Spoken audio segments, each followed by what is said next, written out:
this watercolour splashes demonstration, we're going to have a little play at two things: mixing greens, but secondly, mixing in the palette versus mixing on the paper. And this is where I'd like to show you how much more exciting it is for creative type paintings when you mix on the paper. So let's have a go at doing a few examples. People seem to struggle with mixing greens, but they're far better if you can actually mix your greens with colours that you're already using in your painting, rather than just dip into a tube of green, which can look a little bit raw looking. For instance, look at this here, like a viridian or a phthalo green. If you were to use this colour on its own, straight out of a tube green, there's not very many places you might like to have that in your floral painting or your landscape painting without doing something to it. So if you're going to use tube greens, you need to be experimenting to find, what do I need to put in with it to actually create something a bit more natural looking, as opposed to something quite brash and raw looking from the tube. So there we are, there's two colours there, just to show that you can do something with a tube green, but probably not use that tube on its own. But I'm talking about actually mixing a blue and a yellow to make a green. So if you decide on colours that you're using and you've put some blue down, you can see here I'm picking into a phthalo or Windsor blue here. I'm going to add some lemon yellow to it, and I'm going to make a nice green from this, a fresh looking green. And I'm painting it straight onto, so really wet onto dry, but mixed in the palette. If I take those same two colours and come from the palette, if I've mixed a little bit up to get it to the right consistency I might like here, but I put the yellow down, and then I go into that same phthalo blue or Windsor blue and add that in here.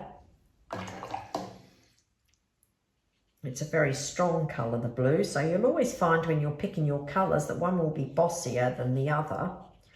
But I let this mix its green on the paper by letting the water take the two pigments around and mix. I've got the same green as this one, but I have now got sections that are yellower, more yellow, sections that are bluer, and somewhere it is actually quite mixed. And the whole time there's water there, it will carry on doing a bit of mixing. But if I were to use this as a green in my floral painting, that would look far more exciting than that can ever do. And they're exactly the same colours. So you can see mixing on the paper will give you interesting marks, fusions of the colours, and nice texture to make your paintings look interesting. Let's do another couple. So let's pick a different blue. Let's go with ultramarine. So here's French ultramarine in the palette. And let's add to this something like, let's go with this yellow, quinacridone gold. I'm mixing the two up here. It's a beautiful colour, an olivey green colour. So I put this down, two colours mixed together. I'm putting this, say, in my landscape painting or my floral painting. And I've got this lovely green, dull secondary, but a lovely olivey green. But what if I let it play on the paper instead? So I take the French ultramarine blue and down it goes. Could have made these circles a little bit smaller, would have been a bit quicker. And I might even make it a little bit stronger. The whole time this is wet, you can carry on adding more paint to it. Now I'm going to go to the quinacridone gold and drop it in. And I might just have to manipulate it into the water a little bit, but not totally mix it around so it'll end up looking like that. What I want is I want some texture created with the two colours, but I want areas that I see it gold. I have areas where I see it bluer and others where it has exactly turned to green, just like that. But again, look at the interest from this versus that. Now, obviously, if you're doing a painting and you've only got a really tiny little part that you have to put some green in, you may well mix on your palette here. And you've only got to add something this big in a shape or on a subject that you're doing. It's only got to be that big, fine. You're not going to go doing a wet into wet for something this small, probably isn't worth it. So I have some green colour charts here that I've done over the years, and these are painted, mixed in the palette.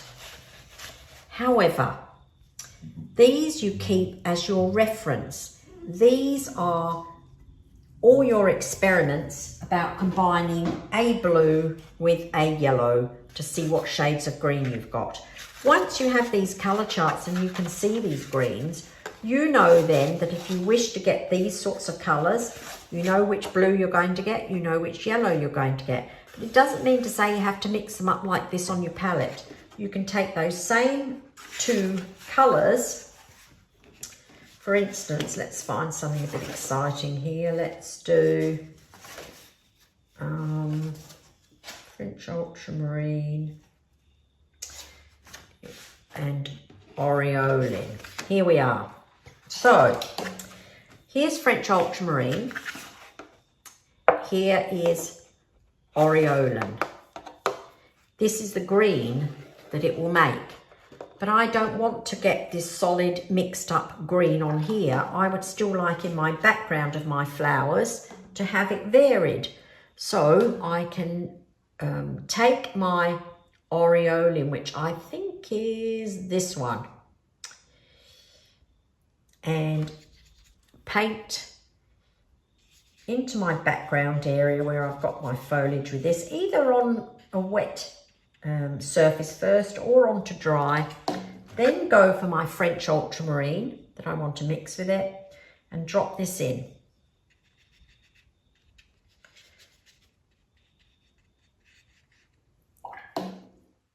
More blue if I want. More yellow. And let it play on the paper. Now, if this was in my background somewhere, I'm going to end up with the green. So I've already established that this is the shades that I'm going to get, but I'm going to get it in an interesting way. I'm going to get it to look like this with plenty of texture, bluer parts, yellow parts, green parts. And my job of creating a painting then in the background is going to be so much easier if I've got something like this to play with. So before I finish this little watercolour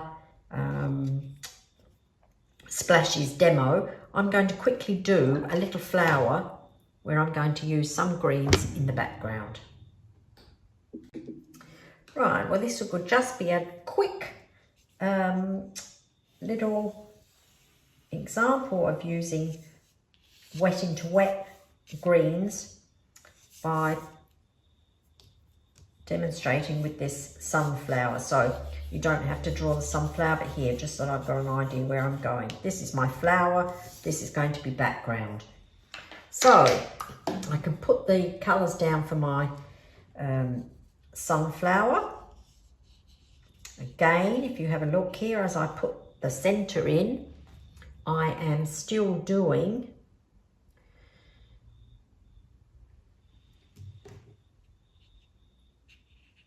wet into wet, mixing on the paper. Just varying up my yellows a little bit here just to keep it a bit interesting.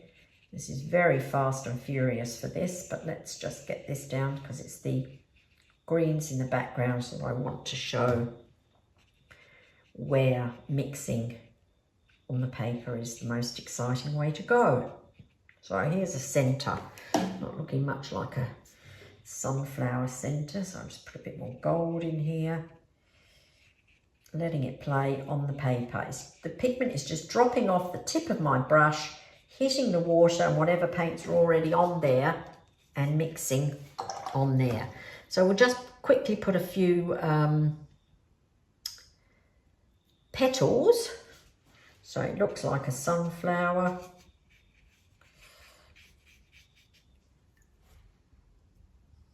Got a sunflower. So you get the idea.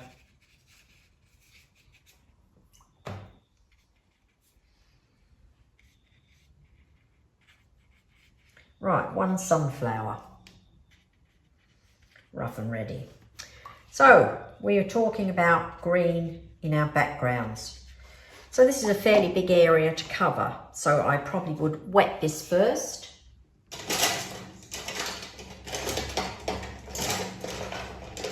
Let's just get a little bit of a mop brush here so I can add a bit of water quickly. Thinking about this is all background. These are the leaves of the sunflowers. I don't want to have to paint every single shape, so if I can get something happy happening with the paint mixing on the paper, then I am going to have less of a job to turn it into something nice. So I'm just using up some of the yellow that was already here. Then I'm going to drop some blue into it.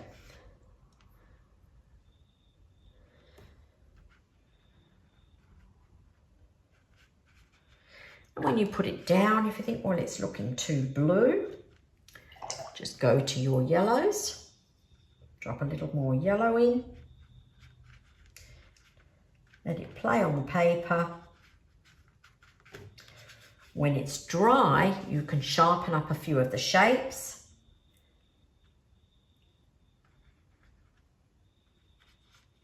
To turn them into leaves. So here's a fairly plain side over here where I've just taken the colour off the palette that's all been mixed around. And the other side here is where I'm letting it do its little play over here. So if I let that dry off, I'll show you how you can take the nice fusion of colours that's happening over here and turn it into your background. So let's just dry that off for a second and then I'll add some shape to it. So for the convenience of doing this little video, I have taken the hairdryer to these background colours that are playing on the paper here. It is far better to take a few minutes and let them do their playing and dry naturally, because the whole time there is still moisture in the paper, those pigments are still finding places to go. So you will come up with some very interesting marks and fusions of colour that you can build on for your foliage if you let it dry naturally like that. But when we take the hairdryer to it, of course, we're just stopping it. So what you see there is really, you know, what you're going to get because you've just finished the cooking process. But you know, I want to get on with the video, so there's no way we're going to take ages to stand here and let it dry naturally. But this is what we've got. So, quick flower up here to show it is sunflowers we're doing, but what are we going to do with the greens? Well, now we've got this interesting background, even with taking the hairdryer to it. You can see I've got some parts that are very mixed green. I've got some where it's stayed blue. I've got some few places where it's yellow. And over here it's paler and it's a bit more pre-mixed. So we've got combinations really of this and this. So I may not have to do very much work to this to bring it into an interesting looking background, because I will make sure I take advantage of some of the marks that are already here. So sometimes that is a case of just taking the same colours that you've already mixed and get a slightly creamier mixture of those colours mixed on your palette, yes, because you really are just using these now to make some shapes, and I've got nothing here to show me what the shape of a sunflower leaf looks like. But if it was something like this, I could just add some darker paint around the shape, leaving some of the lovely background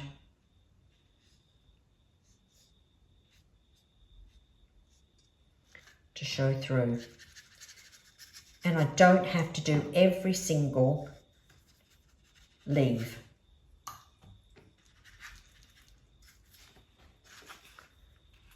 Do a bit of negative painting there, but keeping the beautiful colours that are there. Where it's plainer over here, I may have to do something a wee bit more creative, a bit more work required. This is painting a bit more positively here. So in other words, painting a leaf and not painting the background, whereas this was really painting around the leaf. Of course, it would pay sometimes to have an image or some real sunflowers here to make sure getting the shapes and whatever right. This is fast and furious little demo, but I want you just to see the difference of actually letting paint mix on your paper so that you don't have to paint every tiny little mark.